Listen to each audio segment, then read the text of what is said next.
I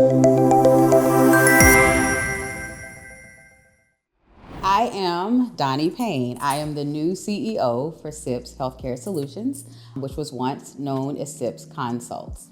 I've been a part of the business since 2005 when, upon inception, I was supporting Karen in her endeavors, whatever was needed just to make sure she had support needed to develop and grow the business. And then around mid-2006, I became a CSPD's first full-time employee. Basically a volunteer because the paycheck wasn't paychecking.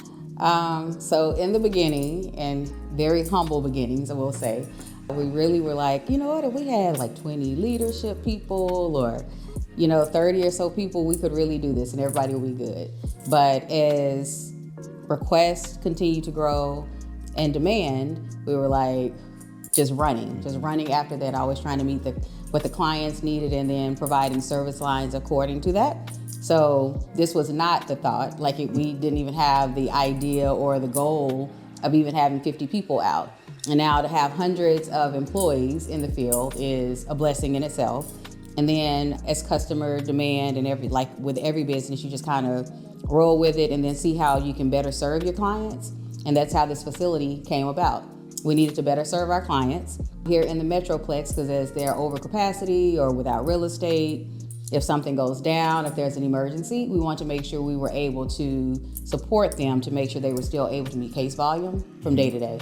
True transparency, and honestly, I had absolutely no idea what sterile processing was before I came on board. And even in the beginning, because I was just more recruitment, more making sure we had business set up, all those things, I still had no idea what we did. And even now, if you go into a hospital, you can ask a doctor, you can ask a nurse, where's sterile processing? And they don't know what it is either, which is kind of scary in itself. But a sterile processing technician provides support for any surgery or any service that's happening inside of a facility.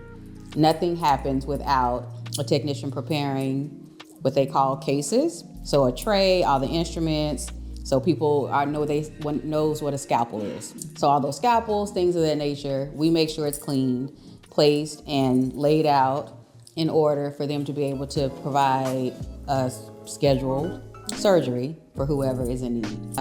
So even if you go to the dentist, all the instruments and stuff they use, because most people, you may not have had a surgery, but most people have gone to the dentist. So the little instruments, what they're scraping with, even the suction tools, all that stuff, it has to be sterilized. So if not, say for instance, some particles from your gum or anything they suctioned out is still left inside that tube, and then they use this from the previous patient, and then they come and use that on you, would be very disgusting. And it's cross-contamination, no telling whatever else. If someone has, I don't want to use an STD, but if someone has anything that can be transferable over to you, you can still contract that just because of the cross-contamination of the instrument. And so that's what we do. So if you go to the dentist, you want to make sure that they actually change out the tubes, they wipe it down, and that your set doesn't have any residue or rust or anything along those lines. So we do that on a broader scale if anyone is having any other type of procedure. We make sure that whatever was done or utilized before is already completely removed, no bioburden, which would be leftover debris, bone tissue, blood, hair, anything, so that it doesn't transfer over to the next patient. But I guess for me, I've learned to communicate a little better, hold my tongue at times, regardless of how I feel, and make sure I actually process what's being stated so that I can just figure out a way to maneuver around and evaluate the situation so that we are able to receive the outcome we need. So that's been the best part for me, is really learning how to navigate through some of the politics, some of the isms that we might face, even if it's sexism, ageism, because I came into the industry really young too. Still racism, not going to act like that's not a factor. But learning how to negotiate and navigate through all those isms has been one of the greatest learning things that I've learned, and then accomplishments, because we wouldn't have been able to make it in a lot of those places. Because if you allow someone to shut down, or you take on that negative energy that they're kind of pushing out, everything can stop. But I don't want it to stop. We need a client. We need to put people in those facilities. So I have to figure out a way, how do I break down this barrier?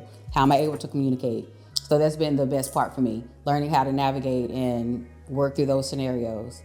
Well, Karen spoke very, very highly of you. And That's because she's so sweet. and you've been here since the beginning, and now here over the next 3 to 5 years, what are some expectations, some goals that you have for SIPS that you're working on and that you're focused? So some of the goals now, like we have this offsite reprocessing center. This will be a huge focus because it not only helps our local clients here in the Dallas-Fort Worth Metroplex, it will also make sure our students have efficient hands-on training. A lot of times with the certification that most people go through, we have 2 certification boards. One does not require for people to have the hands-on training and the other one does. So even though it requires for them to go out and get their hands-on training, you don't know the type of training they're receiving when you release them kind of pretty much just into the wild with a facility. You hope that that facility has proper processes and policies and procedures that can actually train that person in all the areas they're supposed to be trained in, but you can't guarantee it. With us having this facility, we can guarantee that they've been walked through every single area the way they should be walked through. So that's one of the main things over the next 3 years. That, and like I said, embracing technology. I think a lot of people kind of shun it and push it away, but the only way you are going to be able to win and evolve the way we need to evolve is by embracing technology and putting it into our everyday workflows. Yeah, so the areas of focus, leadership, because people will understand the hands-on or the tech or skill set part of it, but not necessarily the people part. Mm-hmm. So definitely helping our leaders and anyone who wants to develop in their leadership skills along. So that's part of it. Then we've also partnered with, and it's a new venture, a company called Cinco, who has a software called Sonar. And Sonar has lots and lots of just data that someone can pull from that they like currently might have a liaison doing or an instrument coordinator. It might be 3 or 4 people working on these data points that this system can just pull from instantly to help a facility properly staff, know where they stand as far as benchmarking, things along those lines. So helping people to become more efficient in their day-to-day versus spending, we've all done it. If anyone works on Excel, you'll try to pull all this data forever and ever just so you can get a small graph. But this will give you that, and it updates it instantly. So every time a tray is scanned, any activity, anything paused, all those things, it provides you that data so your dashboard is always continuing to upgrade. So that's one software, and then there's one called Sterile Tech, and that pretty much does the same thing. So it really depends on what a facility kind of needs, where they're going, because I can give someone my ideas all day long, but it doesn't matter if it doesn't work with the surgeries that facility has in place, the size of the facility, and what the leadership on site really wants to do. So, but Sterile Tech and Sonar are the 2 technologies that I think will really, really help any SPD leader that wants to take it to the next level achieve those goals. Our service offerings, like I said, every time a client has an idea or a need, we'll always do our best to accommodate that. So from that, we started out with just some consultants. And then even after doing consultants, then those people still needed techs. Like they were still falling short on the productivity side. So then we went from only having consultants to then having consultants and technicians.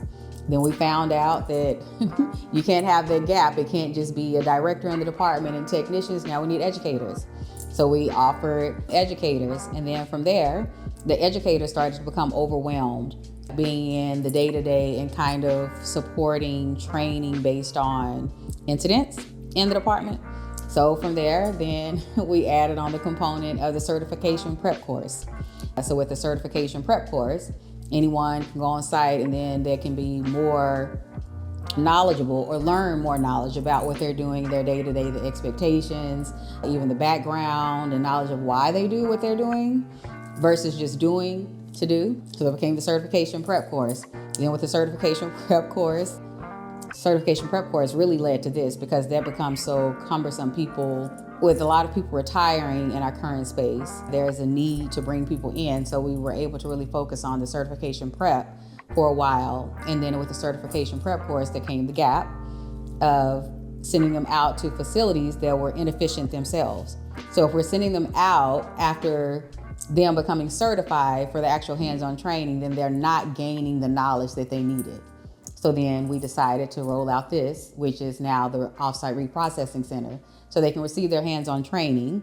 And we can also bring in some of our more tenured techs to support any client that might have a need for reprocessing their instruments. So that's why I said it continues to evolve and kind of move around, because there was a time where people that were the leaders in SPD had been in it for 20 or so years. So they had developed the skills needed for the hands-on approach or whatever was needed for productivity, along with the people and soft skills needed to be successful in their role as leaders. But now with them retiring, unfortunately, people just haven't been sharing that knowledge. So then now there's this gap with people going into those leadership roles. They do not know how to lead or manage their department. So that's why we're going to go ahead and launch the Leadership Institution. One thing to know, ask for SIPs. Other people try to do it, imitate, emulate, but they are not SIPs.